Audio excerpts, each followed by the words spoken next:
meeting to order. We're going to start off with the board workshop. That's starting here tonight at 5:30. And item one on our agenda is the flag salute. So, Mr. Walker, you ready?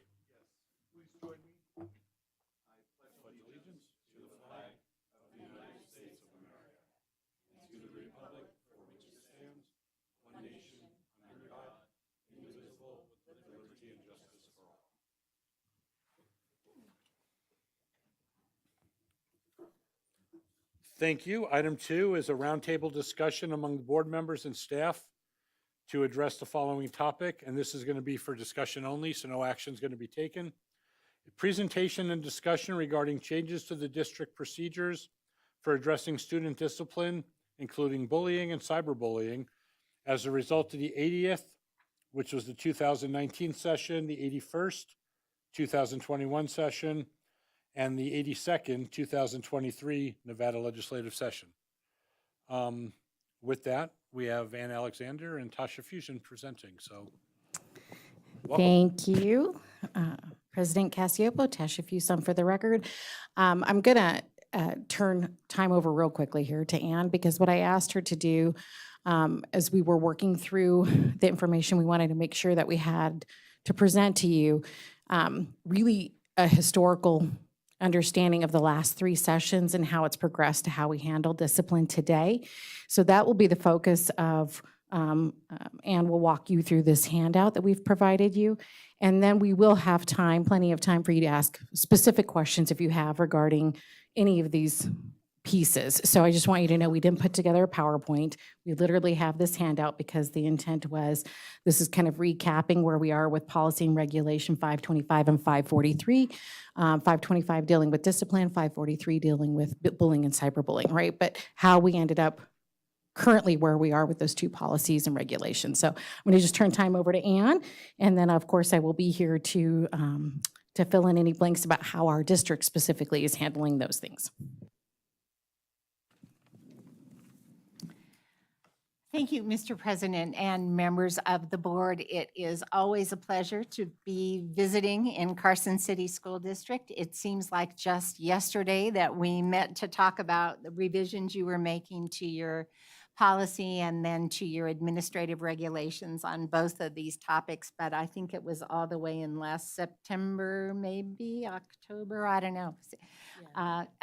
Yeah, and a whole year has gone by where the district has been continuing its work on trying to implement what it is that the legislature most recently has required of the district in terms of discipline procedures, dealing with behavior, dealing with bullying. And it's, as you all know, I'm someone in the state who has been tracking this legislation around behavior and discipline since the 1990s, when I was the Assistant Director of Special Education for the state of Nevada. And I've been watching it move through every 2 years for now 20, almost, from 20 years maybe.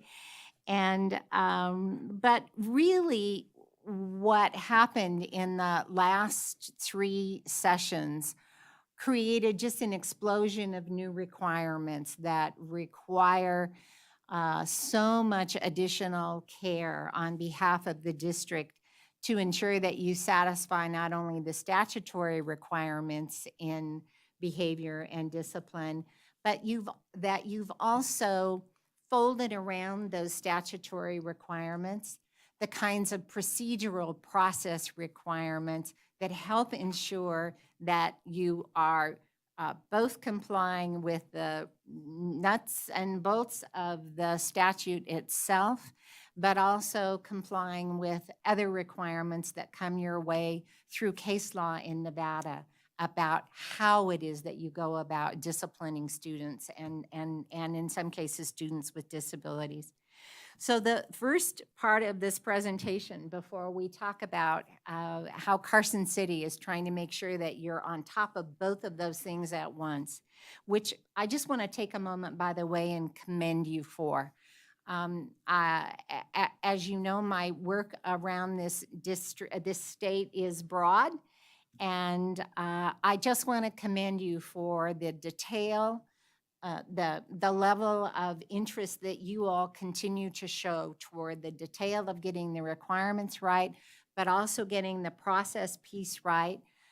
You do all of that because it supports your mission as a board.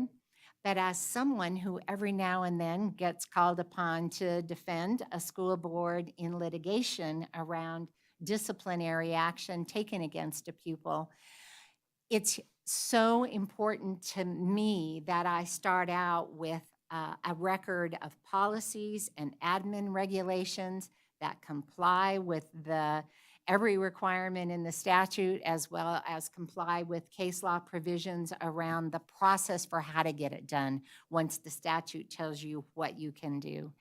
And the work here in Carson City makes my job very easy if and when you ever face any kind of legal action on behalf of any student who says, I don't think you did something that was within your authority.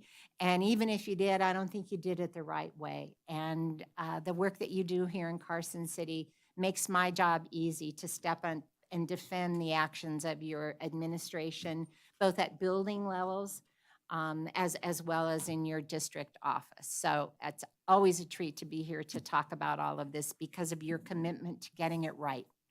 So with that, thanks. This is a two-page handout. What's in boxes on the first page and part of the second is a walk down memory lane in terms of what is it that Nevada state law has both permitted and required over the years.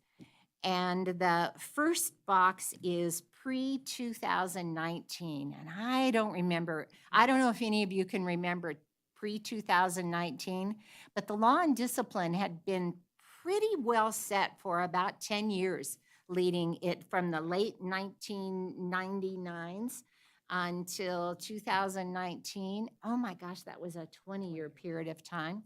Things have been pretty stable, and I wasn't called upon to help districts do a whole lot in terms of updating their policies or updating their administrative regulations. And that pre-2019 law can be best understood, and these are only, by the way, the student-specific provisions.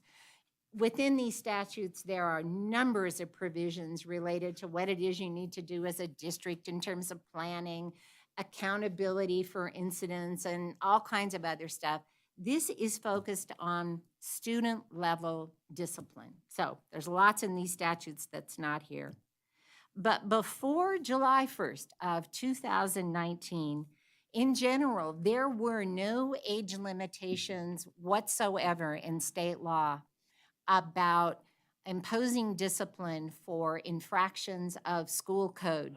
There were no limitations at all in terms of what you could do based on the offense that a child committed. There was a small requirement that said, by the way, district, if you are looking at suspending or permanently expelling a child between grades 1 and 6, then you all at the school board level needed to approve that kind of disciplinary action for those young children. And if you keep that 6th grade in your mind for a bit, I think it translates into why it is in 2019, suddenly age 11 becomes a cutoff. I think there's a relationship there. I don't know that to be true. I just believe that that's not a coincidence. So in general, no age limitations.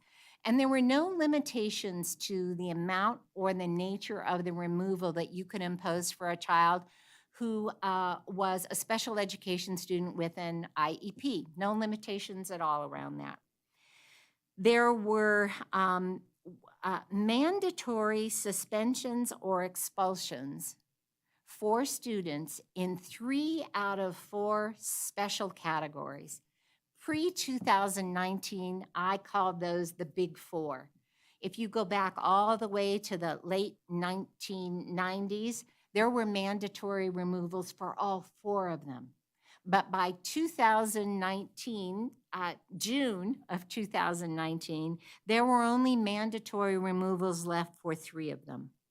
battery which results in an injury of a school employee, sale or distribution of controlled substance, possession of a firearm or dangerous weapon, and then a student deemed habitual discipline problem, you may suspend or expel.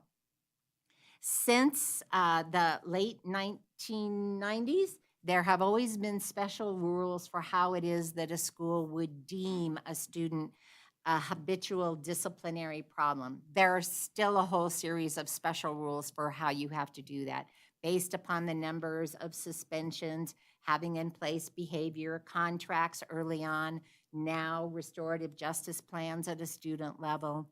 So those rules have been there since the 1990s, and they continue to be there, although they've been tweaked a bit.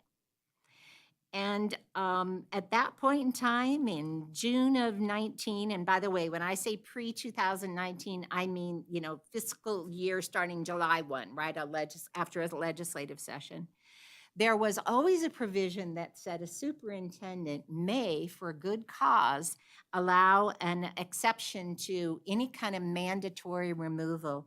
And I was down the street in the old State House building when Carpenter from Elko raised his hand as all of these mandatory rules for suspension of kids or expulsions and permanent expulsions of kids who had a firearm on campus, right? He said, but wait just a gosh darn minute. We have kids who are hunting all weekend long and they just forget to take the rifle out of the rack.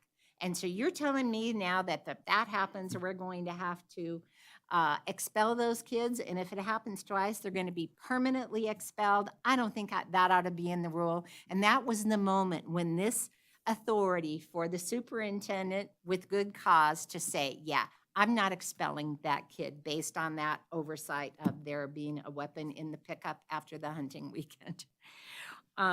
And there were no requirements at all for anything having to do with trying to engage kids in what we now call restorative justice activities or principles. None of that existed at all in law. So that pretty much had been the law for about 20 years. And then people like me woke up to calls from superintendents shortly after that 2019 session. And they said, Ann, what's going on with all this discipline stuff? And I said, I don't know, you tell me. It was news to me. I think it was news to many board members and administrators, perhaps around the state, that in 2019, suddenly everything about our discipline law kind of got flipped on its ear in a way, and suddenly there were very new requirements. That, I think, happened as a part of what some people still refer to as legacy legislation from Senator Thompson at the time, who was trying to promote more equitable practices in discipline of students. Restorative justice principles were becoming something that he was very interested in. There was a lot of testimony about that, all of which I've read now. I did once I woke up to all of this happening. And then he passed away in that session. And so that legislation that he had proposed, that is this dramatic set of bullets I'm going to review for you, was really, I think, passed not solely, but partly as a way of honoring his legacy and his service to the Nevada State Legislature. But all of a sudden, on July 1st of 2019, we had new rules.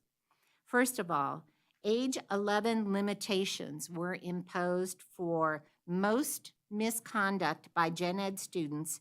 The only place where there was not an age 11 limitation for gen ed students was for a student in possession of a firearm or a dangerous weapon. All other misconduct that you wanted to impose a removal for, out-of-school removal, suspension, expulsion, permanent expulsion, the child had to be 11 years old. That age 11 limitation for misconduct by a special ed student included for possession of a firearm or a dangerous weapon. So an IEP student in 2019 and in 2020 who was found in possession of a firearm or a dangerous weapon had to be 11 years old before we could impose what was then mandatory expulsion or permanent expulsion. Now, there was also, and I'll get to an exception in a minute about that. Bullet number 3, for the very first time, the legislature said any suspension of a special education student with an IEP will be limited to 5 days, school days, per occurrence of misconduct.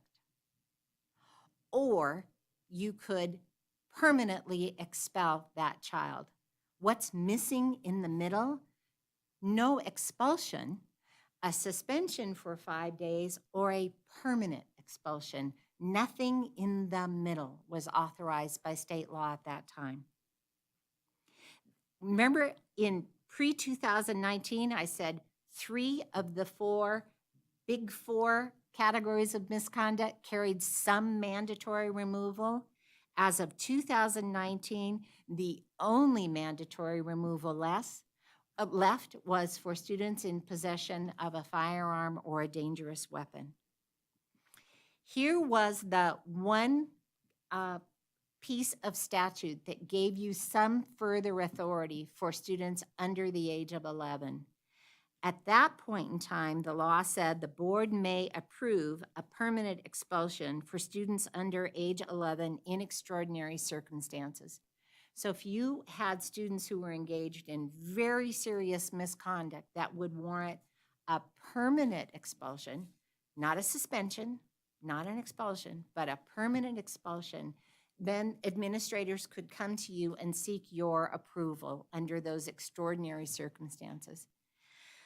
And in addition to that existing discretionary authority for the superintendent, who could, for good cause, modify a mandatory removal, now the law said the superintendent shall allow a modification if a superintendent determines that whatever kind of misconduct the student has been engaged in could be addressed successfully through a restorative justice plan at the student level. So if that in and of itself, implementing that plan could address the nature of the behavior, then the law required the superintendent in a mandatory way to say, we're not going to impose that mandatory discipline. Last thing that was new in that legacy legislation was that student level restorative justice plans were required then in just some certain circumstances. It wasn't required as it is now and has been since 2021, required in virtually every situation where you're looking at a removal from school.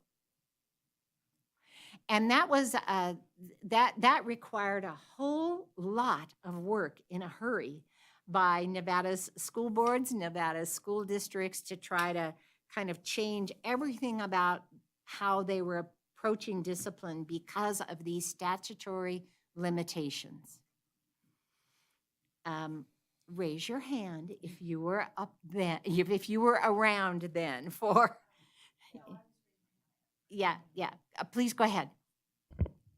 With that change, did legislature give any additional funding to school districts to work with that? Absolutely not. None of Okay. these changes ever come through with a fiscal note. Never. Even though this kind of work, and if you think historically too about the level of detail that's included in state statute around investigations of bullying, that almost requires an extra FTE just to manage that those process requirements and bullying at every school in Nevada. But no, never a fiscal note for any of this. No. Yeah. Well, it's possible they may have thought, well, since you'll be doing so much less removing, it'll cost you less. That's me being ironic. Okay, so That was a revolution in Nevada disciplinary law. There's just no two ways about it. By the time we got to the 2021 session, there was at least a recognition that some of what was done in 2019 had to be cleaned up because it made basically no sense at all. And the very first piece, and people like me were working behind the scenes with some administrators in the state who were working with legislators to try to get some cleanup. I said, you know, we've had this law in place now for since the 80s, when some of this original legislation was in effect, where terms like suspension, expulsion, and permanent expulsion were being used. I said, now that we have all of these limitations, maybe it's time we defined those terms in state law. Because up until that point, districts were free to define those terms however it was they wished in their own policies and in their own admin regulations. But that's not a good recipe going forward for someone who's going to have to defend actions taken in light of this statute. So we argued for there to become at least definitions for those terms. That happened as part of cleanup in 2021.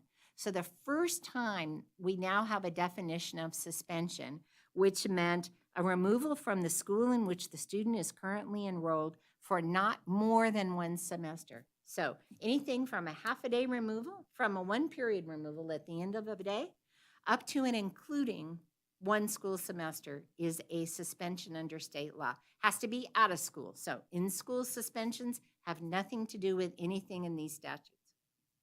And expulsion was defined as a removal from the school where the student is enrolled with some possibility that you could get to come back for more than a school semester. A permanent expulsion was removal with no possibility of coming back either to that school or to any other school within the district. So pretty draconian concept for a permanent expulsion. Now, there have always been subsets of provisions about the child needing to continue in education through all kinds of alternate programming that might be established in schools. Parents could, of course, homeschool. So there have always been some provisions for a child's education to continue. But for the first time, we had definitions. That was the first cleanup piece in 2021. The second. One quick question. Yes. You said the definition of a suspension was out of school 1 or more days? Or 3 or more? A suspension is any removal up to and including 1 semester. That's an expulsion, right? That is suspension. So a suspension could include 1 period at the end of 1 day, all the way up through 1 semester. Okay. Over a semester is an expulsion. Trustee Clapham, we actually have one extra step in our district regulation that does define short-term suspension versus long-term suspension. That's not in state law. In our district, anything 10 days or less, we call it a short-term suspension, and school administrators are able and have the authority to assign a short-term suspension, so up to 10 days or less. And then a long-term suspension in our district is anything beyond 10 days up to that semester. And that has to be done through a discipline hearing. But that is specific to our district in terms of our processes. But I think that's kind of where your question might be coming from. The second cleanup, and I could tell when I first said to you, by the way, a student with a disability on an IEP, even in possession of a firearm or dangerous weapon, had to be 11. I watched your faces. Second cleanup in 2021, any student, any age in possession of a firearm or dangerous weapon would now be subjected to the mandatory discipline rule for firearms or dangerous weapons. Remember, at that point in time, that was the only one left with any kind of mandatory removal. Okay, so that's the second cleanup. The third one, remember when I said that in 2019, the limitation was for just 5 days of removal per occurrence of misconduct for a special ed student with an IEP, or all the way to the other end, a permanent expulsion.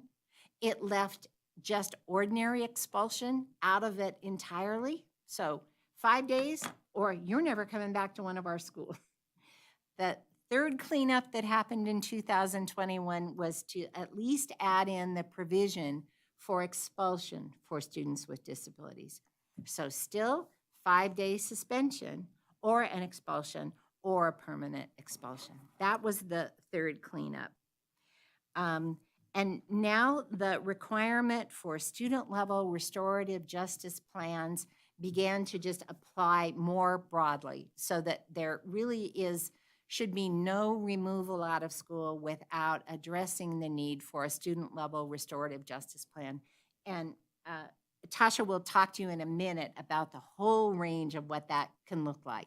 It can be a reentry plan for a child that we've, or a plan that provides for any kind of a modification of whatever that removal might be.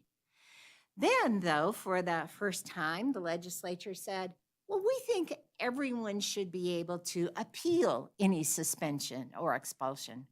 We'd had since, oh gosh, maybe 87, I think. I'm going to forget now, so don't hold me to that. For a long, long time, we had Attorney General opinion in our state that advised school districts that there was absolutely nothing in state law or in state constitution that required you to allow us to, and there certainly wasn't in federal law, that required you to allow a family to appeal any of these removals. Not necessary. So you didn't have to have an appeal process at all. Most districts in Nevada did not. Some early on had appeals perhaps of a permanent expulsion, maybe coming to a board. But as boards, I think, gradually wanted to get out of doing fact-finding in those cases where you hadn't been on the ground, you hadn't been a part of the hearing or anything else, boards wanted to kind of get out of the appellate business.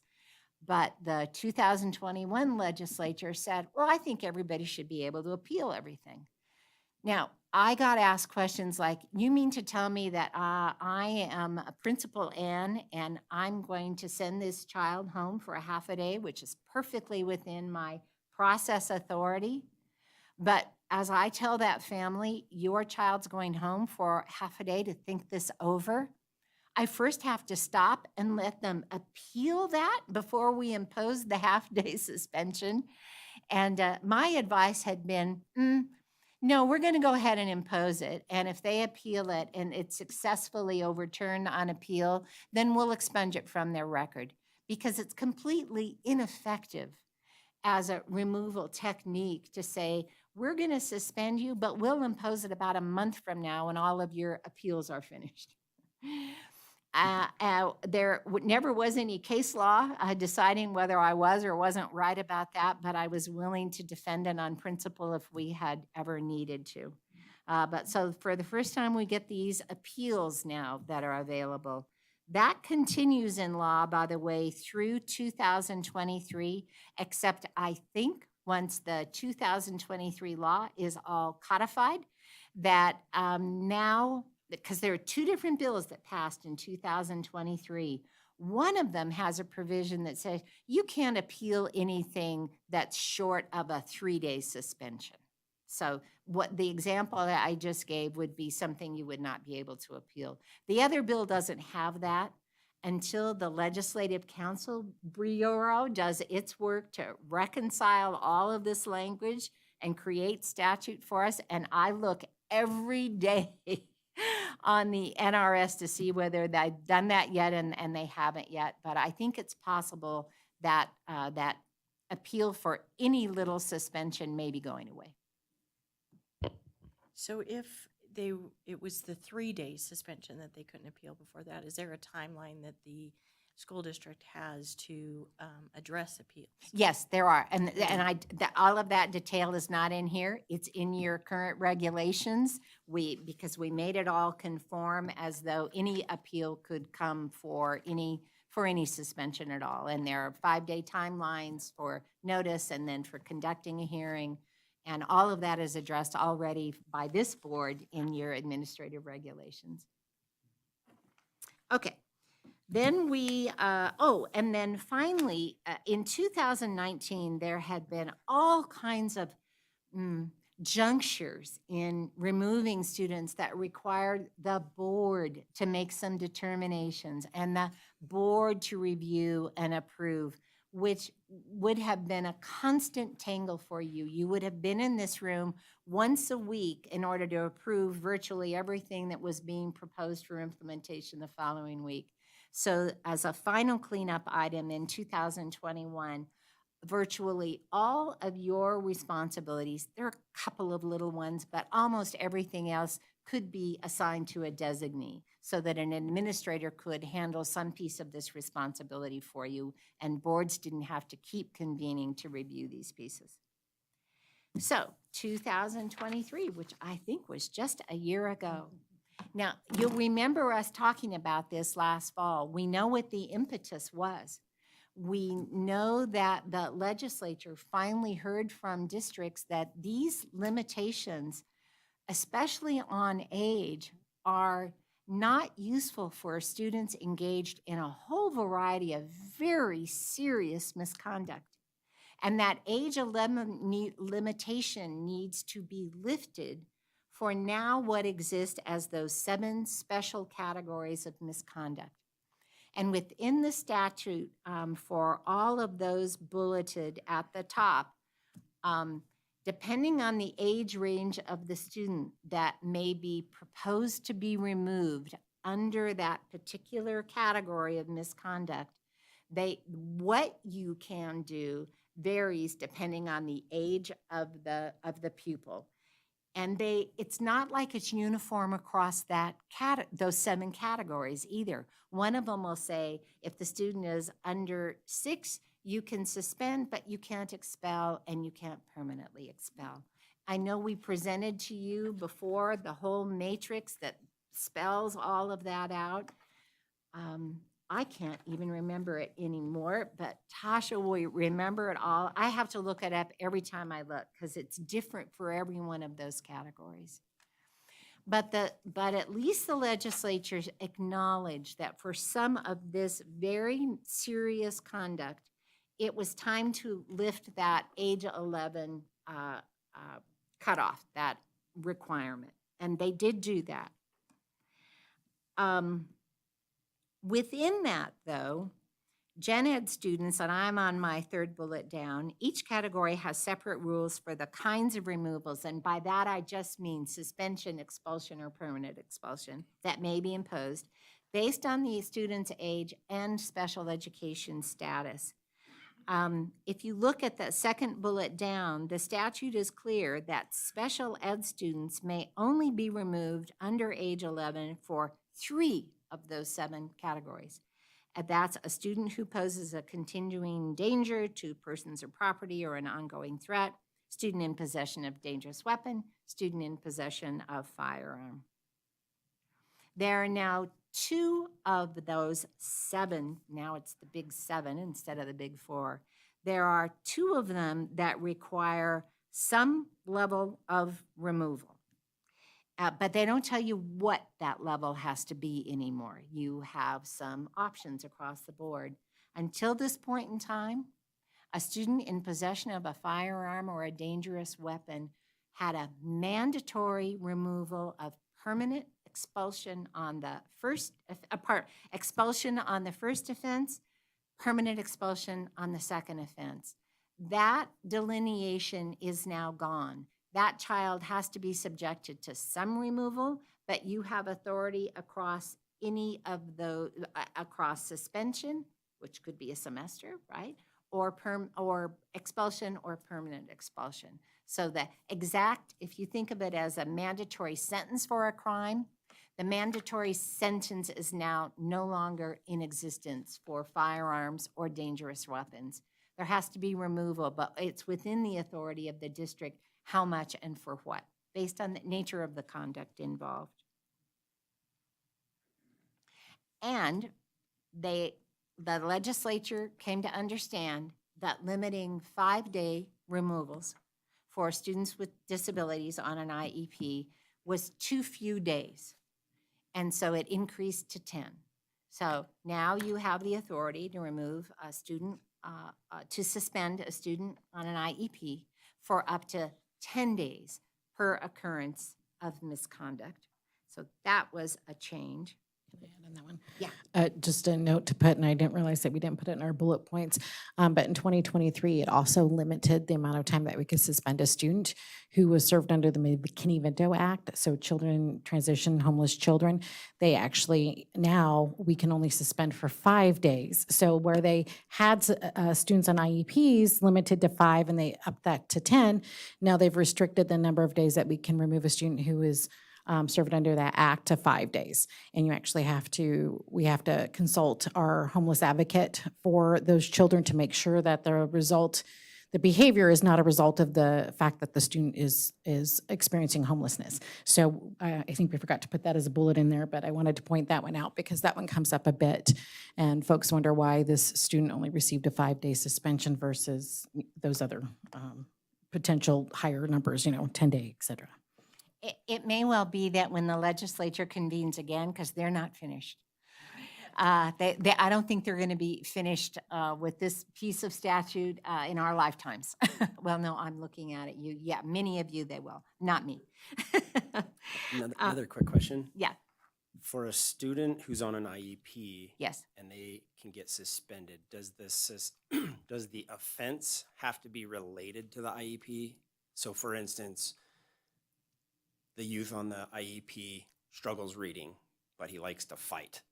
Let's just hypothetically.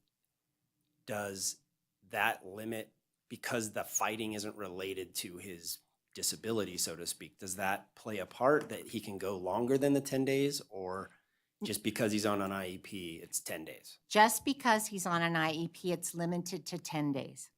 Just because he's on an IEP, it's limited to 10 days. That's state law. It has nothing to do with the relationship of the conduct to the nature of the child's disability. Now, when we talk about process requirements here in a moment, everything that exists in federal law that is a process requirement for removing a child with a disability on an IEP from school, all of those process requirements remain in place. And one of the primary process requirements under federal law is that, and I'm going to use your example to explain this, is that if the child's misconduct is a manifestation of their disability, then we do not impose disciplinary removals for that conduct. We do a bunch of other things, but we don't engage in removals. Under the example that you gave, a child with a disability whose disability is understood to be related to reading skills and reading skill development, and that's a child who's engaged in fighting. In a manifestation determination, the IEP team, might well determine that misconduct is not a manifestation of the child's difficulty in reading, in which case you would now have the authority to impose a suspension. It will still be limited by state law to 10 days. Or you could propose to expel them, but that would mean a removal of more than a school semester. So there's still a great big gap between 10 days and an expulsion, where we don't have authority for removals of kids with IEPs per occurrence of misconduct. Yep. The next to the last bullet under 2023 is just a reminder that the other thing that happened in this legislation in 2023 was the state legislature being very clear that If you're going to suspend or expel a student for more than one semester, then you've got to offer alternative education in an in-person setting. When I last met with you, the legislature had not yet published all of the testimony from all of the hearings, and we kept wondering, what does that mean? We know you're covered in your district because you have a way to do that, but I finally found all the legislative history where the legislators are saying, we want in-person instruction, and we mean by that a human body in front of human kids. We're not talking about screen time. We're not talking about distance education here, and that's very clear in the legislative history, as I feared it might be. So the kinds of options that Tasha will talk to you about that you guys already have in place address that, but that they did mean in person when they said in person. And on that note,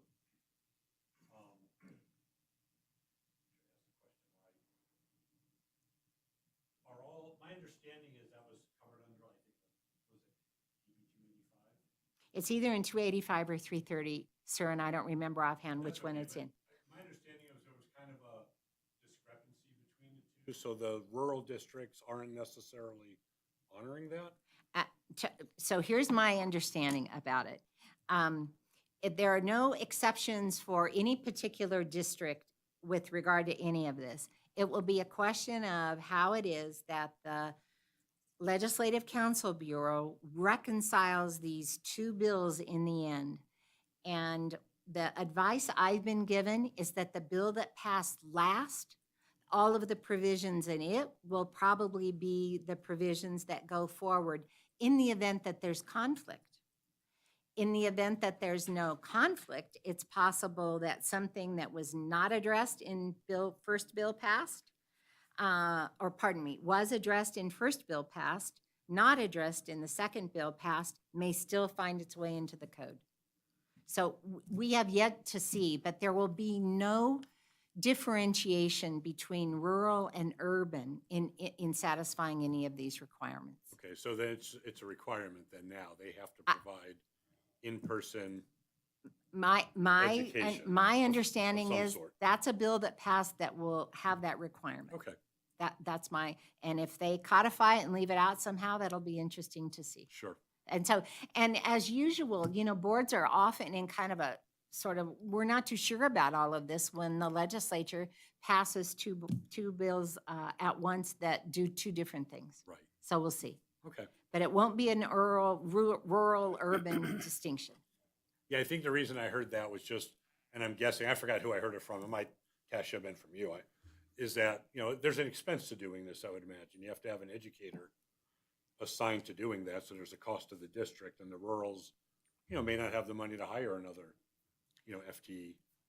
I think it poses all kinds of challenges such that if it ends up codified, which I suspect it will, I would expect that your advocates are going to be right back down to the legislature to say, you can't do this Carson City, you're pretty centralized geographically. You're able to do something to satisfy this. In Eureka, there's Eureka, and then there's Biawawe. And tell me how it is they do that when those communities are 90 miles apart, 75 miles apart, and think of every other rural community where complying with this would pose many more challenges than you have. Is there any restrictions of where the in-person No. schooling have to take place? No? Can you'd bring it back in the school because you wouldn't want to send a teacher to their house one-on-one, right? So I'll let Tasha address Yeah. that, but at least the legislation doesn't say anything about the where. We all have tons of concerns about ever sending anyone into anyone's home anymore for any Right, reason. yeah. So in our district, we've utilized a classroom at Student Support Services building, and we have employed a full-time teacher and a full-time paraprofessional that support that, because you also don't want a teacher in a room with one student. I mean, they started out this year, potentially with no students, and then the count goes up. So, and then because they're on Student Support Services campus currently, we have a classroom that has its own bathroom, so the students don't access the rest of the school with our littles. But at least we've been able to remove them from their assigned schools physically. and provide That's good. service to them there. They don't have to be one-on-one, so that's good. Yep. Thank you. The only last thing I'm going to address is that, just a reminder that the bullying, cyberbullying, discrimination based on race statute sort of remains in place. I just want to remind you that there are no provisions within that portion of the NRS that mandate any particular punishments or discipline for any of that behavior. If you're going to discipline for any of that misconduct, it would fall under what are your rules of conduct.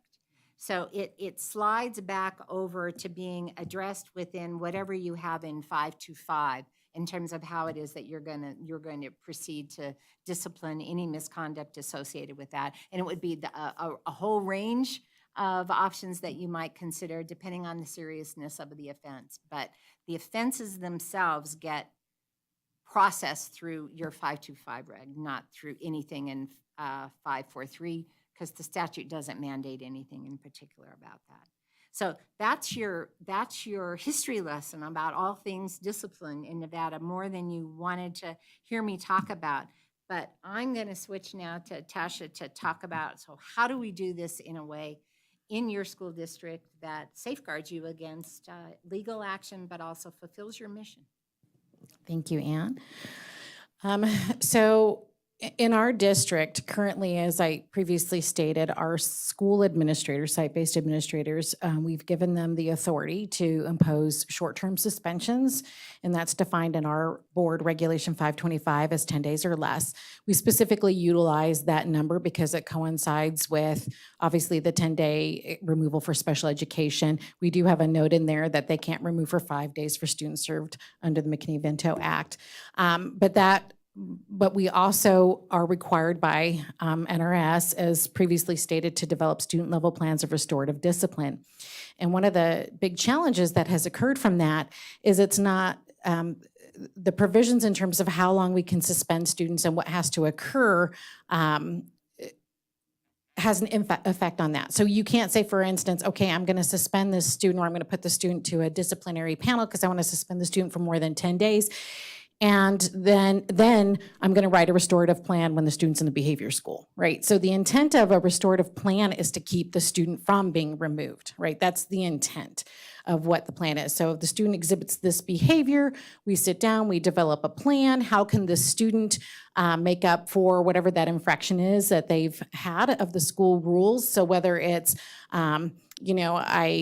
I got into a fight with another student. Okay, we work with our social workers. We do, some, what's the word I'm looking for? Working with the students to be able to talk through the problem, maybe apologize to the student that they got in a fight with. We're trying to come up with ways to help the student change that behavior. Some mediation, that's what I was looking for. With the students. So the intent of the plan is to say, this is the behavior that's being exhibited, so how can we address the behavior and teach replacement behaviors? So that's a requirement. So the intent of the law is that we're no longer just booting a kid out for any amount of days and then saying that's it, you've got your 10-day, your 5-day, your 3-day, whatever it is, now come back and we're not addressing the behavior. So we've been working with our schools on what it is to develop a restorative plan of action, what that means. Restorative plan of action is not a behavior contract. That's very important because that's been a hard thing for some of us old disciplinarians, myself included, where we made a student sign a contract that said, look, you're going to behave and follow my rules or I'm going to kick you out, and that's your plan. Well, that's not a restorative plan, right? A restorative plan is really for the adults. How are we going to help the student learn replacement behaviors so that they can respond in a different way? So again, we're trying to provide support to our schools on how to develop those plans and to implement those plans before we remove kids, right? If the plan itself is not successful in helping the child change their behavior, then we remove the student for a couple days, we get our team back together, we revise the plan, and we come up with another approach to how can we help the student change this behavior that keeps getting in trouble.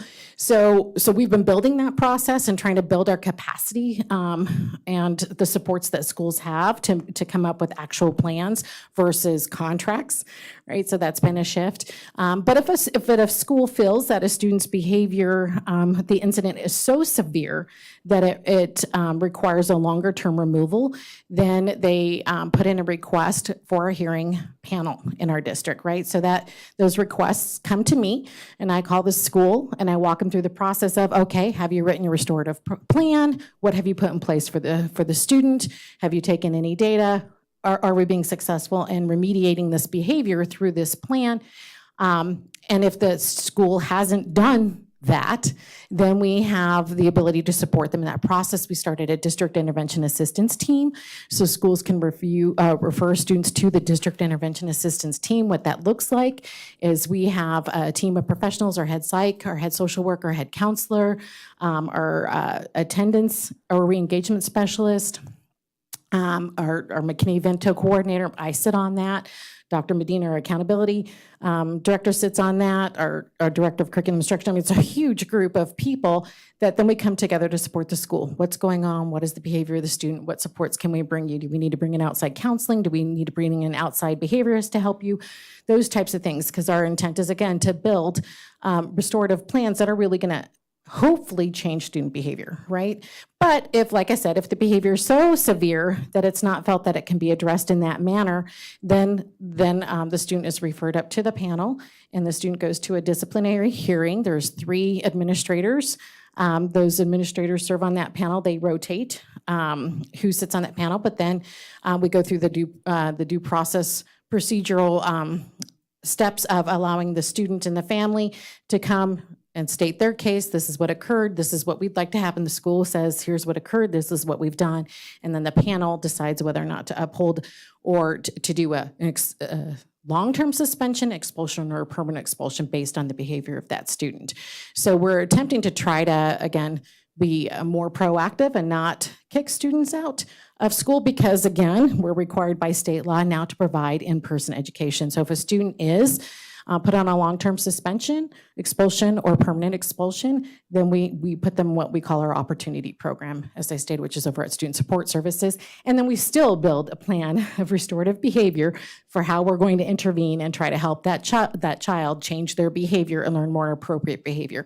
We also implement transition plans back into schools. So once that student is released from that program, we actually put a transition team back together because what kinds of supports are we going to provide at the school, the comprehensive school that the student's returning to, so that we're not just, putting the student back into an environment that didn't set them up for success to begin with. So we do transition plans for students, and we help reintegrate them back in those in the school. The other thing I think is important to note is that under legislation, we can no longer, even if we say a school administrator can impose a suspension of up to 10 days, the state law actually still says that after the 2nd day, so on the 3rd day, we have to provide educational services to that student. It used to just be a student who was on a special ed IEP that got educational services. Now this means general education as well. And that doesn't mean I'm going to do a homework request. So, I'm going to put you out for 10 days. I'm going to do a homework request. I'm going to get that homework for you and I'm going to give it to you. That doesn't cut it anymore under state law. We actually have to provide educational services.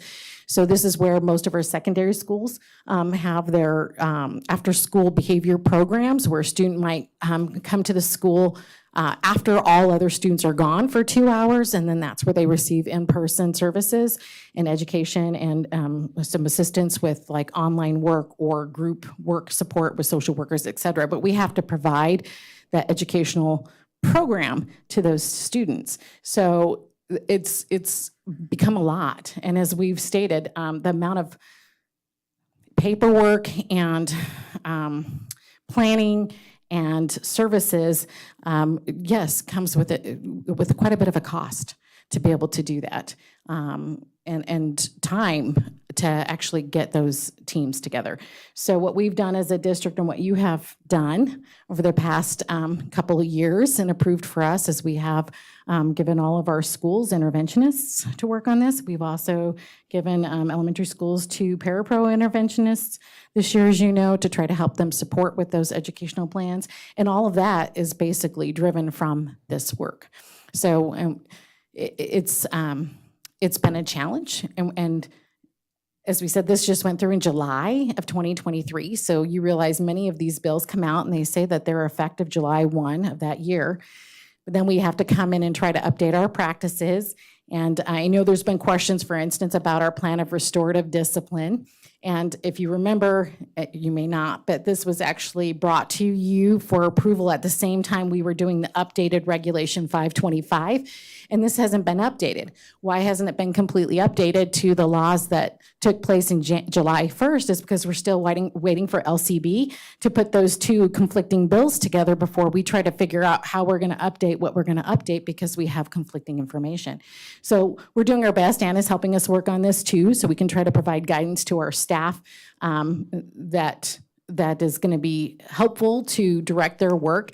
We, whenever possible, are as conservative as possible just to make sure that we're kind of setting our schools up to not be, working in that gray area. We want to make sure that we're confident in what we're doing and that what we're going to, if we were to be questioned on it, that we're defensible in our actions. So I know there's sometimes questions about, well, why can't we remove that student, or why didn't we remove that student, or do we have to do that? I will 100% say yes, we are very conservative because these are kids and they need school, and the alternative to them being in school is for them to be out and about, which now we actually have to do in person, so that the fiscal impact to our district is if we build that program or fill that program, then we have to hire yet another teacher and, et cetera. There's just other implications to how we're providing supports and services to students. So I think I'm very proud of where we are, I'll be honest with you, as a district in terms of implementation.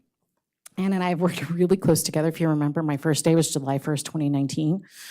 So yeah, I got to handle the new law on my first day in this role and then continue to grow from there. But so we've worked really closely together for the past 5 years and trying to make sure that we have processes in place within our district to make sure that we meet the letter of the law, not just the letter, but also the intent.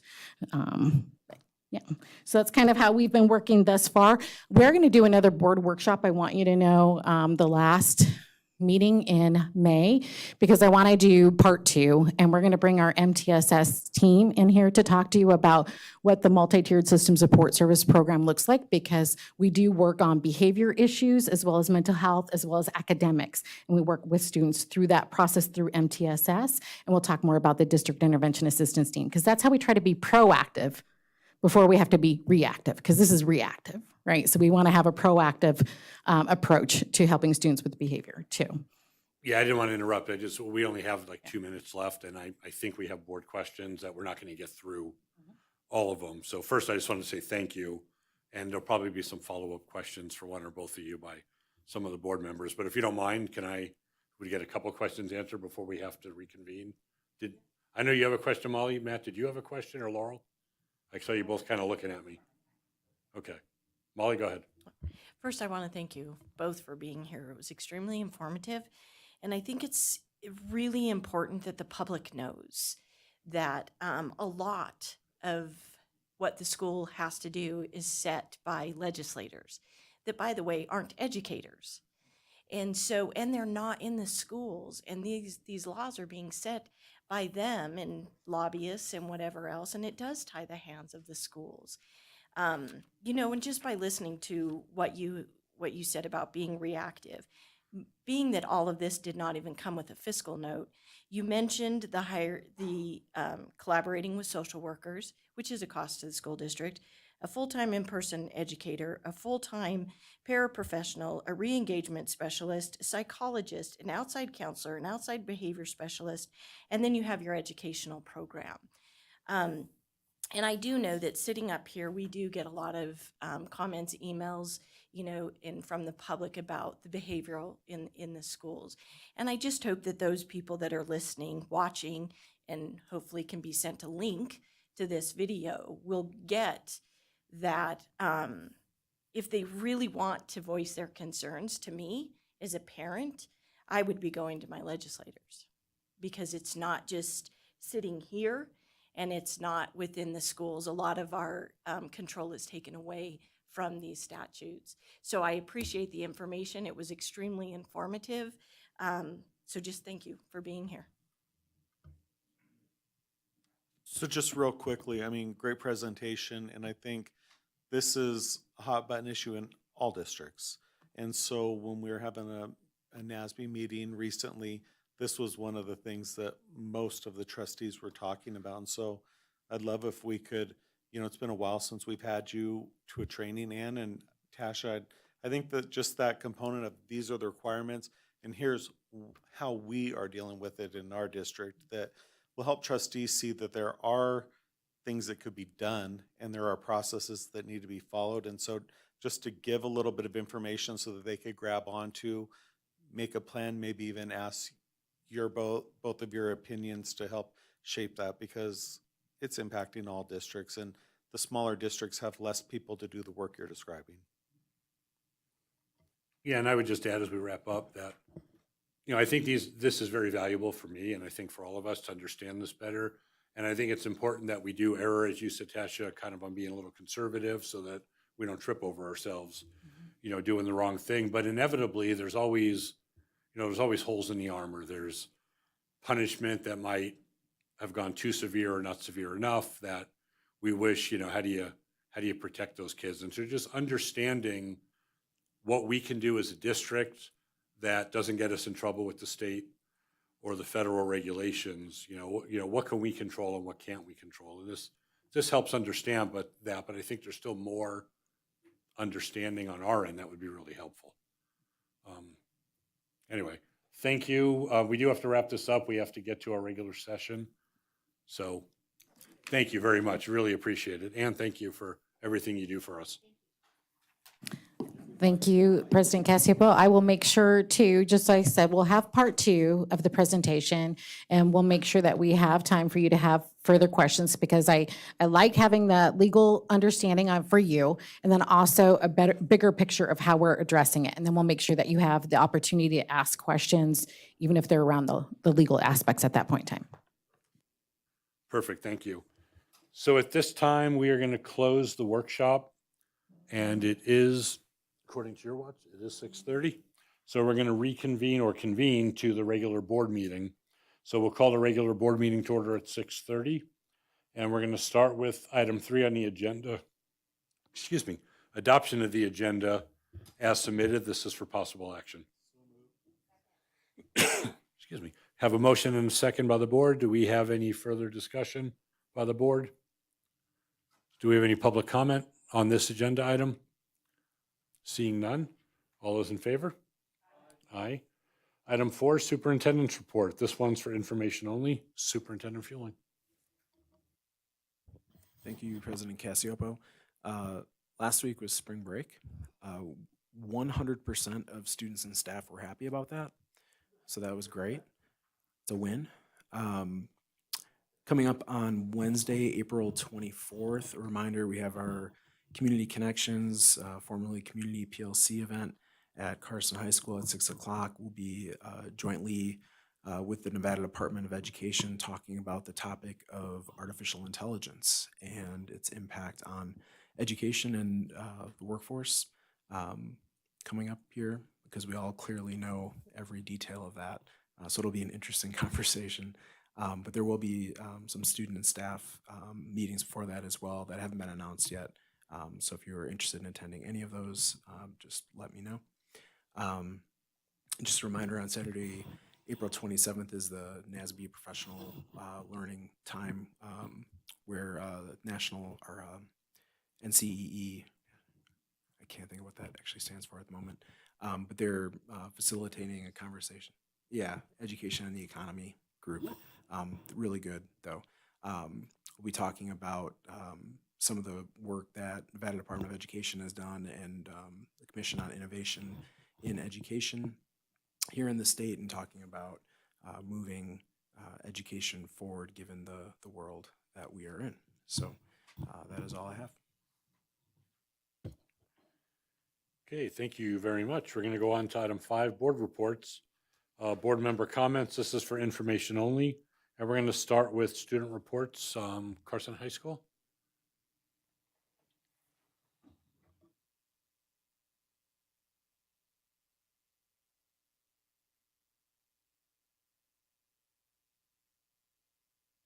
Hello, my name is Paulina Perez. I'm one of the school board representatives, and unfortunately today Alex Munoz couldn't come, but we actually do have one of our upcoming school board representatives for the next year, and I'd love to introduce her. Hello, everybody. My name is Diana Ancod. I am the current student body representative and next year's school board representative. And today I am here on behalf of Ms. Toto of the Early Childhood Education Department. She asked that the board join us in the Day of the Child event on Saturday, May 11th, 2024. And we have like a flyer here for everybody to look at. And that's all. Thank you. And then she would like to pass that out to you guys. And to continue, for sports, boys basketball and girls softball is coming to a close, as well as we have started a boys volleyball club, which is super exciting. And next, girls and boys soccer is hosting practices for new and returning players. And we're just so excited for our fall sports to start up. And for our student council, our You Matter Week was hosted, I think, last week. And we received a lot of student participation, and it was super fun to see everyone's smiles. We created a lot of things, a lot of kids came in, and it was just fun activities that even I wanted to keep going back to. So yeah. And we're currently moving forward with prom, and soon we're gonna start setting up decorations and getting everything ready for the seniors, as well as for the friendship ball and for the father-daughter dance, which we're also really excited for. And finally, our student council executive board are going to state this Thursday, which is basically an opportunity then to build connections and as well as just leadership skills, which is always good to have for leadership. So yeah, super excited for them to go. So thank you. Great, thank you very much. We appreciate that. We don't have a representative for Pioneer. I'm just going to go ahead and read the announcement now, since I'm filling in. I'm the B team, if you will. That's right. Anyway, Pioneer, congratulations to the Pioneer Academy Student of the Month, Dulcie Perez. You can find her article through the district's social media sites. Special thanks to the Carson City Seroptimist and Representative Dee Dee Cheney. She visited the school to provide an additional scholarship opportunity to Pioneer Academy girls. Project Discovery is holding the season's last ski trip at Palisades on Wednesday. Tomorrow, I assume that's tomorrow, Wednesday. And last, Pioneer is hosting an Agricultural Science Day campus-wide on May 3rd. And those are Pioneer's announcements. Now we'll move over to board announcements, but we'll start with Nevada Association of School Boards update. Rich? Yeah, no report tonight. Superintendent Fueling mentioned the upcoming professional development training on April 27th, so I have no report really. Okay, thank you. We'll start with board reports. Laurel? Sure. For Fremont Elementary School, Dr. Ward said there's not a lot going on this week, but they are starting their state exams this week and into the next week. And so they're hoping to have excellent attendance as a way to mitigate the schedule changes that accompany the 2 weeks of assessment. So good luck on exams, kids. Do your best and make sure you're on time to school. And that concludes my report. Thank you. Back to Mr. Varner. Yes, at Boardwalk Bray, Principal Raqueta wanted to remind everybody of some upcoming events they're having. They're starting their SBAC testing on April 15th to the 26th. The PTO movie night will be held April 26th. MAP testing May 6th and 7th. Family Science Night will be on May 9th. And then Boardwalk Bray's Day of the Aces will be May 12th. And then always a fun event is the Moms and Muffins will be held on May 13th. And then their attendance carnival is scheduled for May 23rd. And they would like to see as many families make these events as possible. And that's my report for Boardwalk. And I have one for Fritch. And if I can find it here. Mr. Brown would like everybody to know that he really is thankful for the Fritz staff for getting their students ready for their SBAC testing. He appreciates all the hard work they have done, and they will start their testing on Thursday, April 11th. They are asking the parents to help make sure their students get a good night's sleep and share positive words of encouragement to do their best when sending them to school on the testing days. And that's my report for Fritz. That concludes everything. Great, thank you. Molly?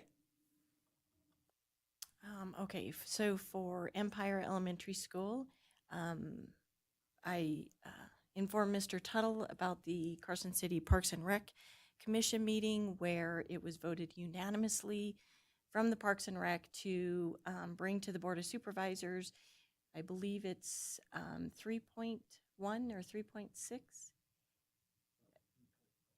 Yeah, 3 point, okay, sure. Acres of the park terrace will be given or at zero cost to the school district for a playground. And so, and thank you, Trustee Crossman, for attending that meeting as well. I appreciate it. And thank you, Mr. Fielding. You did a fabulous job on reporting and giving the update. So I appreciate you being there as well. And so Mr. Tuttle said that he has nothing that can top that news. So that was all he had to say then. So he said, yes, but they look forward to seeing how it pans out with the city. Mr. Carson's from Carson High. He reports that their You Matter Week was a hit. Their leadership students set up activities in the library for student body to work through different ideas to address mental health concerns such as anxiety and depression. Their students responded very well and the library was full throughout the day. And then he says now, post-spring break, they are in the final push to the end of the year and will be working through the last of testing season with their state science and AP tests. He also then says, remember everybody, it is a good day to be a senator. And then lastly, tickets for the father-daughter ball are still available. So please, tickets are $50 per couple, $15 for each additional daughters, and tickets can be purchased at the high school. And it benefits the CHS Leadership FBLA. That's it. Great, thank you. Trustee Clapham? Thank you. From Carson Middle School, Ms. Robinson reports that they have their first sixth grade track meet this Thursday after school at Carson Middle School. And then 7th and 8th grade track will begin April 15th. The 8th grade panoramic photo will be taken this Friday at school. So they want to make sure all 8th graders can be at school for a part of that tradition. Information was sent home with the students about purchasing the photo. SBAC testing takes place next week on Tuesday and Wednesday, and again the following week on the same days. Students are going to be rewarded for bringing or being at school with a charged Chromebook and for giving the test their best efforts. And that is my report for Carson Middle, and nothing from Mark Twain this evening. She got it all in last time with the novel she wrote me. Thank you. Mike Walker? So Seeliger is happy to be back from spring break. They hit the ground running and they're going to start science SBACs tomorrow, and they're looking forward to seeing the great progress by their students. And I report on Pioneer, and I just gave that report, so I have nothing more to report. I did just want to let everybody know that the board here had the opportunity, and the majority of us were able to attend the Nevada School Board Association conference, which is, those things are always educational. I think we learn a lot of sessions, a lot of collaboration with trustees and administrators and whatnot from not just Nevada, but throughout the United States. So it's always interesting to chat and understand how much we all have in common, and then understand what some of the local challenges and whatnot are throughout the nation. And it's just always an interesting time, and you get a lot out of those. And I just wanted to let folks know we attended that, and I think we got a lot out of it. So it was all in all, it was a really good conference. Okay, we're going to move on to Association reports. Do we have any association reports? Okay, seeing none, we are going to move on to item 7, public comments. First of all, I did not receive any notices that we had any emails, so there's nothing to report into the record. In-person public comment, do we have any? Okay, seeing none, we will close public comment, and we'll move on to item 8, which is going to be discussion and possible action to approve proposed changes to CCSD Policy 517, high school graduation requirements, graduation ceremonies. This is the second reading for possible action. Ms. Fuson. Thank you, President Cassioppo. Tasha Fuson for the record. This, as President Cassioppo says, is our second reading. Last time we reviewed this, there were no recommended or requested changes, so I am simply asking for approval. Any questions? Otherwise, we'll move to a motion. Mike, you reading it? I move that the Carson City School District Board of Trustees approve April 9, 2024 as the revised date for Policy 517, high school graduation requirements, graduation ceremonies. Okay, motion and Second. second. Any further board discussion? Seeing none, any public comment on this item? Seeing none, all those in favor? Aye. Any opposed? Okay, motion carries. And for the record, we have 6 trustees here tonight. Trustee Ramirez was unable to join us tonight for personal commitments. So now we're going to move on to item. Thank you, sir. Oh, Tesha, thank you very much. I'm used to you being up there so much longer, so this is nice for you. We're going to move on to item 9, discussion and possible action to designate critical labor shortages for substitute teachers, substitute school nurses, and substitute custodians as allowed under NRS 286.523. This is for possible action. Dan Sadler presenting. Thank you, President Cassioppo. Dan Sadler for the record. Board members, hello, good evening. I bring before you tonight for possible action consideration to, first and foremost, designate critical labor shortage for substitute positions in our district. This is required per NRS for PERS to allow somebody who is retired from the state of Nevada and collecting their retirement to be able to come back and work in a position. You can see in your packet the actual positions that we have listed.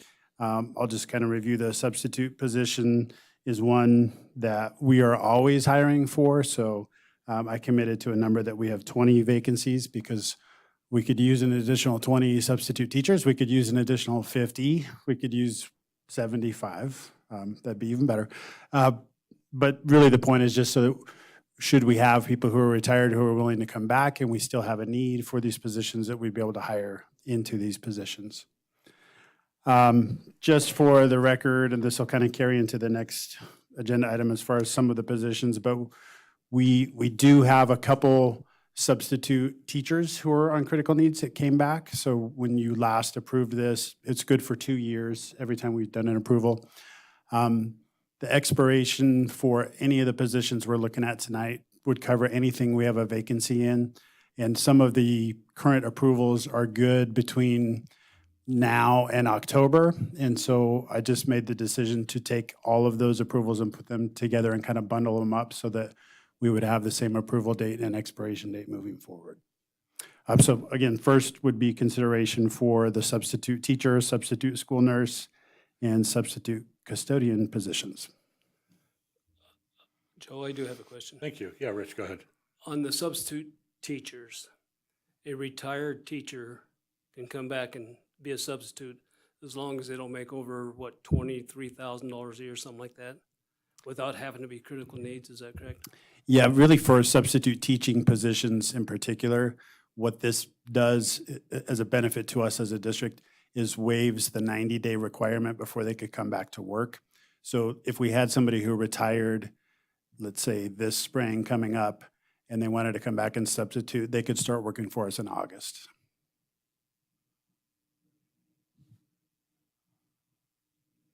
Any additional questions for Mr. Sadler?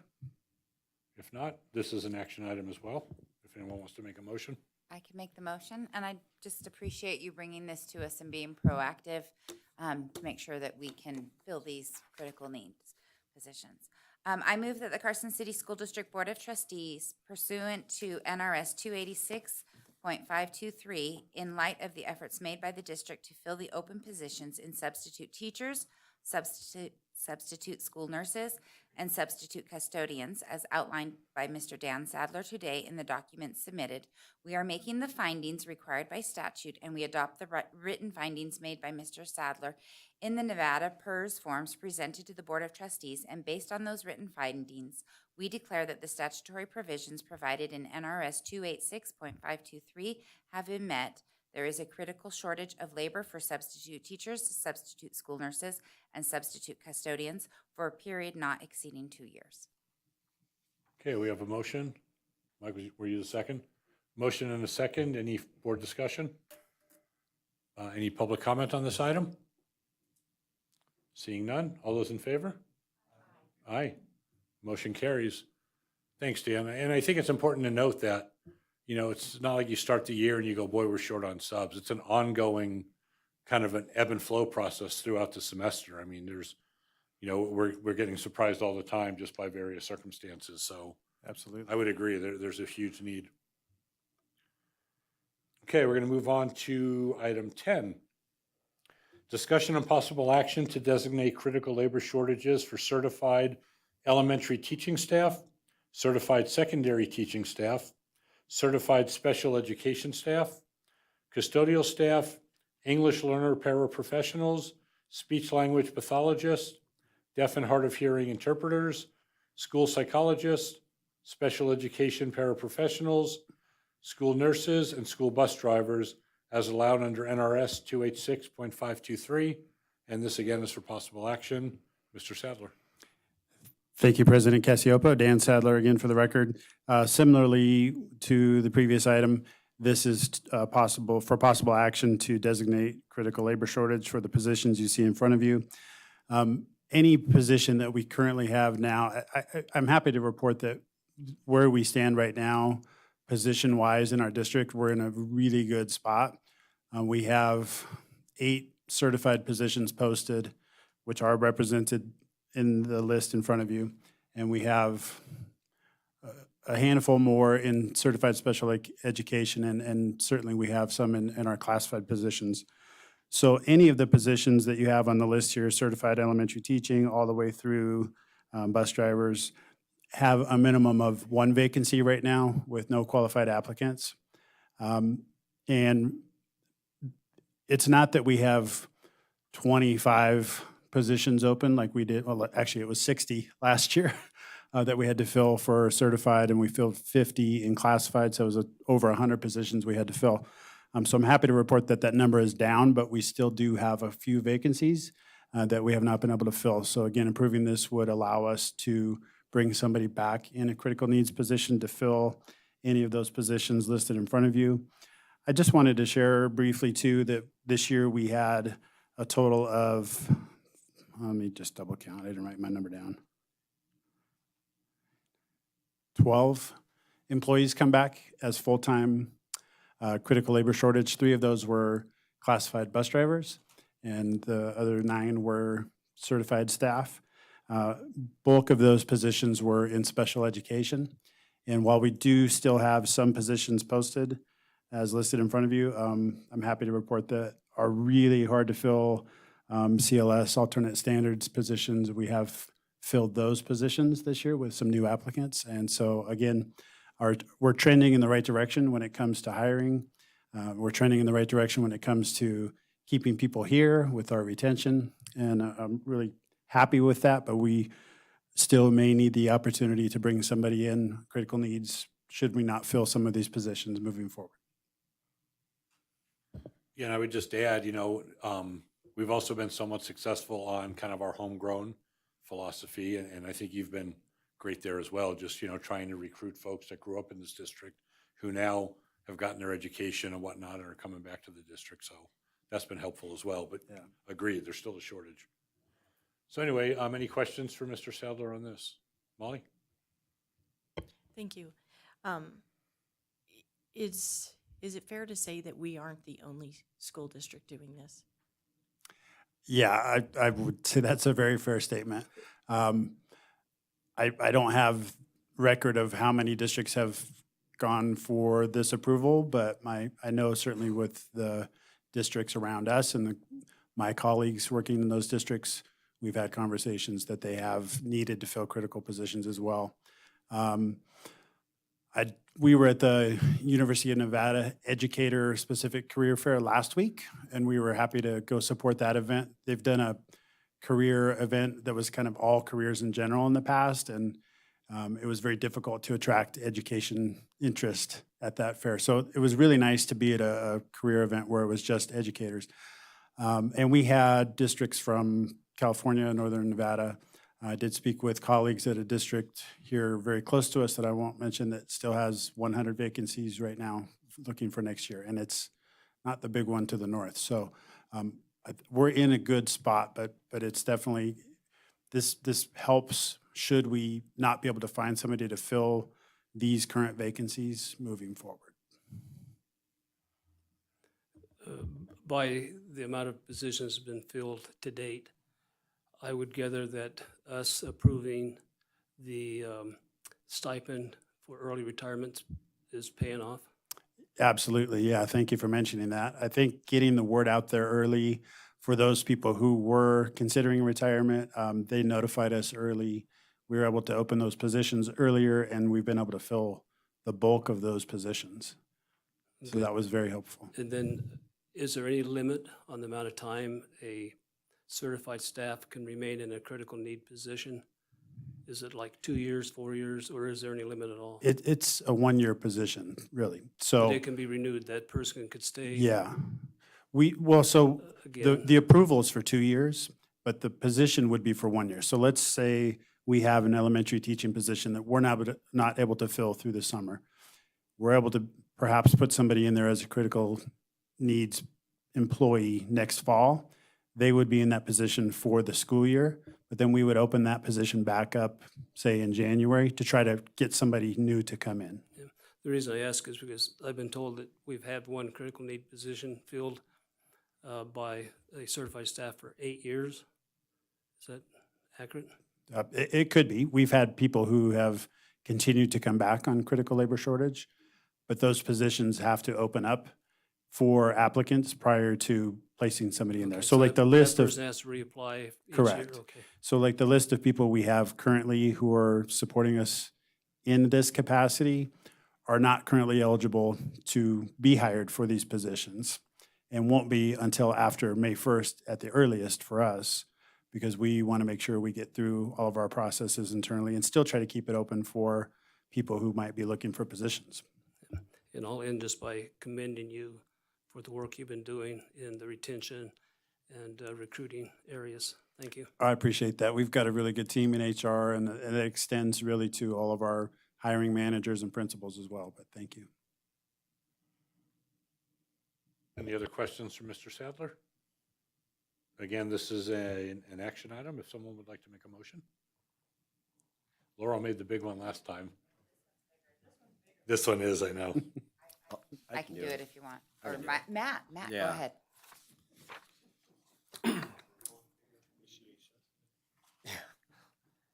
I move that the Carson City School District Board of Trustees pursuant to NRS 2886.523, in light of the efforts made by the district to fill the open position in certified elementary teaching staff, certified secondary teaching staff, certified special education staff, custodial staff, English learner paraprofessionals, speech language pathologists, deaf and hard of hearing interpreters, school psychologists, special education paraprofessionals, school nurses, and school bus drivers, as outlined by Mr. Dan Sadler today in the documents submitted. We are making the findings required by statute, and we adopt the written findings made by Mr. Sadler in the Nevada PERS form presented to the Board of Trustees. And based on those written findings, we declare that the statutory provisions provided in NRS 286.523 have been met. there is a critical shortage of labor for certified elementary teaching staff, certified secondary teaching staff, certified special education staff, custodial staff, English learner paraprofessionals, speech language pathologists, deaf and hard of hearing interpreters, school psychologists, special education paraprofessionals, school nurses, and school bus drivers for a period not exceeding 2 years. Okay, motion, second by trustee Walker. Any further board discussion? Seeing none. Any public comment on this item? Seeing none. All those in favor? Aye. Aye. Any opposed? Okay, motion carries. Thank you, Mr. Sadler. We Thank you do very much. appreciate everything you and your staff are doing. You've done a great job. Thank you. Item 11, presentation and discussion on the tentative budget for the Carson City School District for fiscal year 2024, 2025. This is for discussion only. Spencer Winward presenting. Thank you. Thank you, Mr. President. Mr. Fueling was so kind to join me here. A couple weeks ago, I was driving across the Salt Flats and I was thinking about the land speed records that were set in that area. And I don't know what the shortest board meeting is for Carson City. I'm just curious if I'm in the driver's seat to set a record. All right, I will do my best here. No. Sounds like I'm no longer in the driver's seat. No, just kidding. All righty. It is the budget, so there is money on it, but not in that meaning. We've past couple board meetings, we've had our budget assumptions, which laid a pretty good groundwork and not a whole lot of changes from what we presented in those two to what the actual budget ended up looking like. So here's just kind of a list of, I kind of snipped this from taxation, sends us this calendar of things that we need to do. I took out about 40 things that aren't related to the budget that we also have to do and just left the important dates in there. The red check mark signifies the things we've done already. And we are right before the April 15th deadline where we provide the Department of Taxation with our tentative budget. And then we'll continue through that where we advertise or we give notice of a public hearing for next month. We have that public hearing, which will be May 28th, our final board meeting in May, where we'll present the final budget. And then again, that will go to taxation on June 8th. You'll see in the red parentheses are the dates that are there. It rolls back to June 10th just because of how NRS treats the deadlines when they hit a weekend or a holiday. And then again, that budget, we can amend that and provide that to taxation by December 31st if the need arises. In a legislative year, we also can change or amend our budget within 30 days of the close of the session. Doesn't really apply this year, so I didn't leave that verbiage in there. Just wanted to note a couple things on some of the budget mechanics and things that we do as we build the budget. A definition I heard a while back about budgeting, and that's fulfilling infinite needs with finite resources. And that's really what we do. I mean, because I think we'd have some great teachers if we provided them all a Lamborghini upon hiring, but that would fall into those infinite needs and or wants. And we, of course, have finite resources. So I think we do a pretty good job with accomplishing our missions and goals that we have for educating children. As always, our budget is built with information available at the time that we have, and we've always used conservative assumptions. Again, reasonable and conservative about everything that we know and everything that we pathways that we foresee the future taking. So all of the revenue that we've used is based either on prior year revenues or estimates provided by Nevada Department of Education, taxation, or other governmental agencies. Our big ones are our PCFP funds and all that. We've used numbers that have been extrapolated from Nevada Department of Education. In cases where they don't provide us an estimate, we use kind of what we know or prior year numbers, whichever gives us the most accurate look. Expenses the same way. We look a lot of historical data for our prior year budgets. We look at projections of what's changed, what are expenses that we need to plan for, historical trends, any new agreements we may have or things that have changed, and of course, factor for inflation the best we can. Then, of course, just a quick definition of conservatism there, or why we use the conservative approaches in our budgeting, and that's we use the lower amount of revenue and the greater value of expenditures to hit that tack of conservatism that we shoot for. And the reason for that is that reduces our risk of deficit spending and unwanted deficit spending. So a couple weeks ago, when we last presented the budget assumptions, we showed 80.3 million of revenue budgeted, 81.3 million of expenditures, and a projected deficit of 950,000. This final budget shows $83.3 million of general fund revenue, $81 million of general fund expenditures, and the projected deficit is $740,000. So a little bit better than what we were hoping for. And I wouldn't really expect any major changes in the general fund between now and next and the final budget. We feel pretty good at where that's at. There may be a few things that might tweak it, but it would be unlikely that we'd make changes at this point. Other funds that you may see changes before the final budget, and I apologize, it says changes before final. It just didn't look right with budget on there, 2 lines or too little, so just imagine the word budget up there. So general funds, I just mentioned, little to no change in that. Same with our special education fund, as well as our PCFP funds. Those are all pretty well locked in. If you will notice, there's about a $200,000 ending fund balance in the English Learner Fund that we'll probably look to budget that to those funds that we can use that for. So there may be some transition back and forth between general fund and English Learner expenses, as we still do carry some of those expenses in our general fund. The state and federal grants, you don't see any change from the budget to this now. These are self-augmenting budgets, so that as we get information, we're allowed to change those and notify you as those changes happen. Some of those awards we don't have, so largely those budgets are based off of historically what we've received and what we know up to this point. Some of those we won't know up until even after the final budget is prepared and given to taxation. Our local grants, gift and donation funds, and student activities, you won't see any change from this budget, the tentative to the final. The bond and capital projects will be updated a little bit more as we get some more input from our ongoing projects. A lot of that will have to do with the timing of projects that extend over July 1st. What percentage of those are going to be completed this year? How much of that is actually going to get pushed into next year, just depending on how that happens. So we'll see a few more changes there with that. And we'll get a little more input too from the bond oversight committee that could change that between now and the final project or final budget. Nutrition services, likely no change, but there's still a few things up in the air with that as we're trying to figure out the best route for our district for funding nutrition with the CEP funds or other methods of direct certification. We're looking to be what's going to make the most sense and be the best for our students and the best for the economic outlook. So there may be some changes that between now and the next one as we kind of get those final few things nailed down.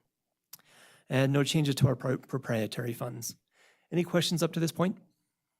I have a question. On our special education fund, I know that the new pupil-centered funding formula is allotting weights to special education. Are we still budgeting to have a transfer from the general fund to cover the costs? Because traditionally, there's not enough funding to cover the costs of special education. Are we still budgeting that? Yes, we still are. Special education funding comes in there. Our traditional special education funding, it's about $5 million. And then there's PCFP special education funding that goes to our general fund that we do still anticipate a transfer from general fund to educational fund. Let me look here. $8.9 million is what we've budgeted for that transfer. Slightly above last year. Part of that is our costs are a little bit out of our control, where a lot of the services are being provided by contractors, and they kind of name their price a little bit. So we're a little bit at the mercy of So the the market $5 rate. million funding is that the federal funding? The 5 million, or does that include the PCP or the PCFP? $5 million is state funding. Oh, okay. That's special education funding that's separate from the PCFP funding plan altogether. And then there's an additional amount that they earmark in there. Am I thinking that right? Yeah. I'm just asking because one of the priorities that we had, that the National School Board Association, was to ask the federal government to fully fund the IDEA Act. And looking at the fact that we're getting $5 million in funding and then looking to transfer an additional double that amount, that would be very helpful if they were to go forward and fully fund the IDEA, so that we could provide services to those students who need it, and still provide services from our general fund to general student population as well. So that's just what I'm looking for. Very true. So the fund, general fund and the special education funding both come from the state. IDEA is the federal grant, which traditionally has been very underfunded for a couple of decades. So that does come in separate, and that does go to provide those same services. That would actually be in the federal grants funds is where that lives, but we would definitely welcome anyone advocating for an increase there to come closer to cover the services that it's supposed to. All right. So on page 6 of our packet is the summary of the property tax base. So where would the 5 million be located for the state funding that we receive? Is that under the other funds? Yeah, so if you look under the other funds Yeah. and special education, so in that column 3, non-property tax resources, there's 13.9 million. Mhm. That That's going to be the incorporates 5 million, and the 8.9 million are transferring from the general. Oh, okay. All right. And then just, I don't know if this is the appropriate time to ask, but so it says the general fund, and we know that that's where a large amount of the salaries are for positions, and it says little to no change. So does that mean that there will be no position cuts, correct? We've budgeted for the positions that we think we'll need for next year. So whether that's going to be, we'll have to kind of see as the year shakes out. Are we going to lose a few more positions due to attrition? I mean, not lose a position. Are we going to have some people retire or leave us still? And as we get closer to that, we'll see if we actually have more personnel than we have positions for. So is it possible to get that information maybe at the next one, just to kind of see that if there's retirees, so somebody retires, can we get that information on whether or not that position is being filled? Or is it something that we're going to absorb throughout the district, and possibly, a breakdown too of any other positions that may not be, whether they're vacant and we're not going to post them anymore because we're going to absorb those positions. If we can get that breakdown, that'd be. I Like would a appreciate that. summary of all of our positions, their funding and source. the change. Yeah, Okay. the change. Oops, sorry, a change of what we have this year to what we're anticipating next year. Good, Spencer. Trustee Wall, sorry, AJ Feeling for the record. Off the top of my head, I know there is one position that is retiring that I know we're not replacing. There's in total, I think 4 certified positions that due to enrollment drops that there are some vacancies that just aren't being filled. There's long-term subs there right now, and there's one retiree that is not being refilled. But I believe that otherwise any of the retired positions where someone is retiring out, they are being refilled, or at least attempted to. Thank you, Mr. Fueling.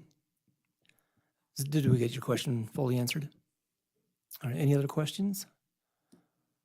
I have and hopefully this is the appropriate time to ask it, but on the nutrition fund, with the state no longer covering that after the end of this year, is that correct? Did you build that into the budget? Because historically, we've always run a deficit in that area, right? So was that built into this budget? Right now, there is an ending fund balance in the nutrition fund that we think will cover any deficit if there will be.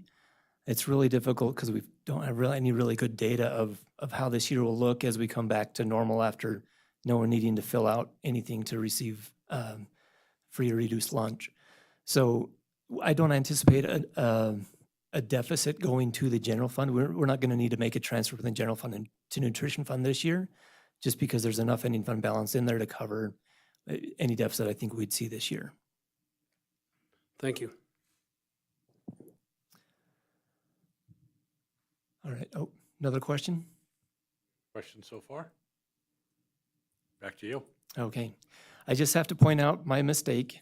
On page 8, if you'll notice in the copy that you were provided, there's some formulas that didn't flow all the way through. The numbers were there, but as I go through to make sure all the pages fit on the right, or all the data fits on the page, somehow I did something to make it disappear. So I just point out those numbers aren't there. What we provide to the state will have that corrected. So you can see where there's that hashtag ref to put it in today's terms. This is what it will look like. It just affected the bond fund, so those expenditures for our property expenses, which is all of our projects that are going on for next year, that 20.9 million didn't flow through and affected the ending fund balance. And then, of course, so those numbers that summarize at the bottom with the green stars didn't have that data in there. I just want to note that we did not allow Spencer to have any pizza tonight due to that error. You should have told me sooner. It's too late. Let me know if you want it back. All righty. Other considerations for the budget. Our ESSER spending is officially, unofficially over. So we can continue to spend that through September 30th of next year. So just because of kind of some of the constraints in there and that timeline, we can't, it's really not conducive to put a position in there and only pay for it for 3/9 of the school year or a quarter of the school year, whatever it ends up. So we don't have any positions left in there, but there are some funds that will be able to purchase some services and goods that we'll have. The nutrition fund, we kind of talked about that already. We're still looking at our best option for the district to provide meals to our students the best way possible without costing us $2 million. And just saying, hey, everyone gets it free. That we'll pick up the tab. So we're looking for the best opportunity for that. We're working well with our nutrition services folks, and our contractor Chartwells is looking and to see what the best combination will come up that makes the most sense for our district. So like I said, that might still affect kind of the fund. I wouldn't anticipate any changes to the general fund from that. And other items that we may have. So, thank you, Spencer. I just wanted to speak a little bit to the concern about the idea of having, showing a deficit thus far. And again, with what Spencer has presented tonight, that has been reduced again since the last time we presented, which was reduced again from the time presented prior to that. I've mentioned a couple times that the way I think Spencer's methodology and kind of philosophy on this is to budget for 100% of projected staffing costs, which I think makes a lot of sense. When years prior, when I was doing it due to different circumstances and different desires, we would actually try to shave a little bit off that 100% of what we projected staffing costs to be. So I would usually budget, say, somewhere between like 98.5 and 99% of what we thought the entire budget cost would be, because it would take into account that, look, we're going to have some vacancies, we are going to have some turnover, and so we know that it's not going to come in at 100% of costs. But just for example, if we would budget at about 99% of staffing costs, that would reduce our total expenditures by like $500,000. And so in terms of, again, budgeting that full staffing costs, when Spencer's presenting a $750,000 deficit, if it was at 99% of our staffing costs, that deficit reduces even further down to about $250,000. So I wasn't sure if that would maybe help trying to translate a little bit between kind of two different, historically ways of doing this. And also still, we certainly expect that there will still be some staff turnover in the coming months. Like it's just going to happen. We've had some people decide recently to move, that they're going to move to Winnemucca, right? I mean, some people do that. I don't know why. But I mean, things come up. So we know that there's still going to be some staff turnover, and oftentimes that does bring a little bit of savings. So that will happen. We will still have some late retirements. We absolutely know that's going to happen. We've already had some since we offered the incentive, right? So we've still had retirements that have come in since then because of life circumstances and just the opportunities. We still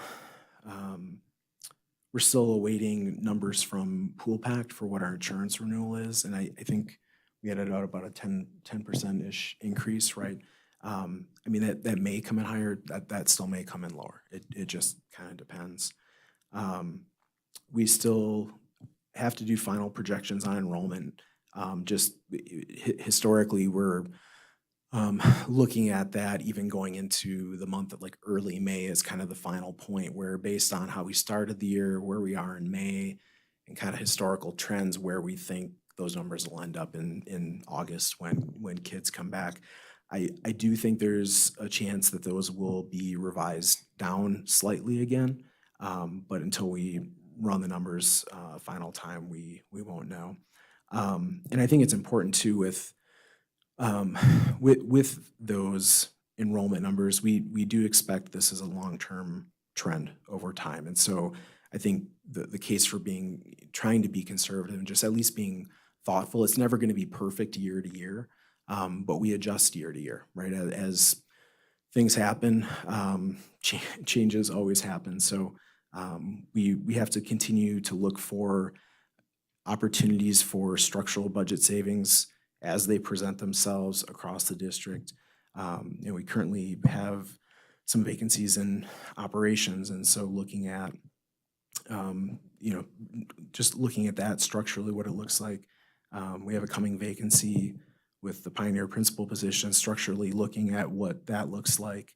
We still have to do final projections on utility costs based on how they have come in now through the rest of the year. Unfortunately, those have been much higher than we ever expected, which I'm sure you have lived in your homes, unfortunately for all of us. There still is some consideration of some late requests and adjustments coming in, and as those happen, we'll consider those as these numbers kind of finalize. And then ultimately, there's still fine tuning that happens over time. So I don't know, there's still a lot going on. We still have a month and a half until the final budget happens, but I just wanted to, I know that deficit piece has stuck with some concern, and so I just wanted to speak to that a little bit. Yeah, and I think to your point, when you look at, in theory, we want a balanced budget, but recognizing that, and you and I talked about this earlier today, it'd be, you do a balanced budget and then something happens and now you go over, what message you want to present, that you balance it and then now we have a surprise deficit, or we planned for a little extra and we brought it in a little bit under.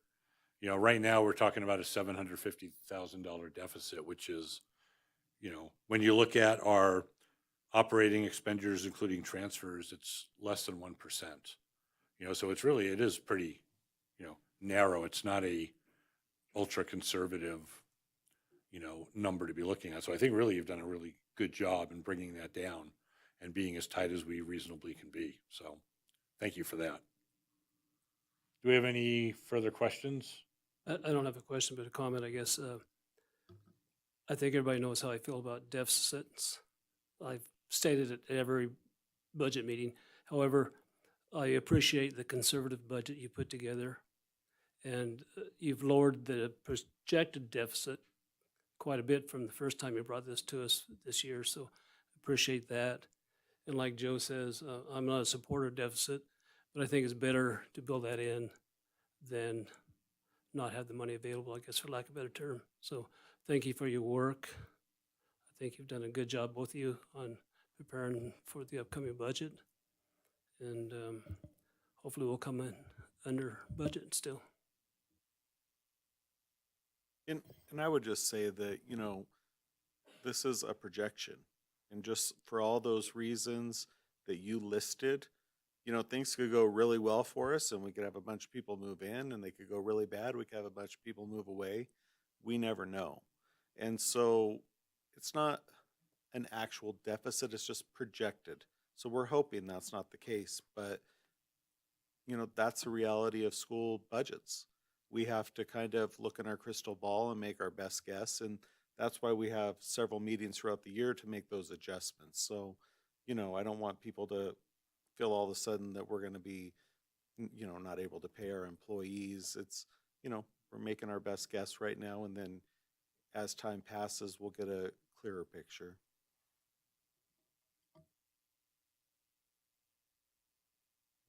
just a comment, but thank you. I appreciate it. And if we had to go from 99% to 100 on the projection, I go for the 100.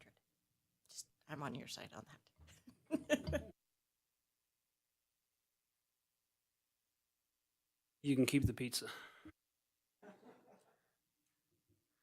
Now, we appreciate that. Any further questions from the board? Okay, was for discussion only, so thank you, Spencer. Thank you, AJ. We appreciate the information and we know that there's more to come. Okay, we're going to move on to approval of the consent agenda. Do we have a second? We have a motion and a second. Any board discussion on the consent agenda? Seeing none, any public comment on it? Seeing none, all those in favor? Aye. Any opposed? None, motion carries. Going to move on to item 13. Informational items for discussion only, no action on these. Does the board have any questions on the informational items? Seeing none, item 14, request for future agenda topics. See, Rich? I'm just Back wondering, in under the wire. Superintendent Fueling, is it time or relevant right now to report on the new state's accountability metrics or whatever? And let us know where we're standing on that and what's going to be expected? Sure. Yeah.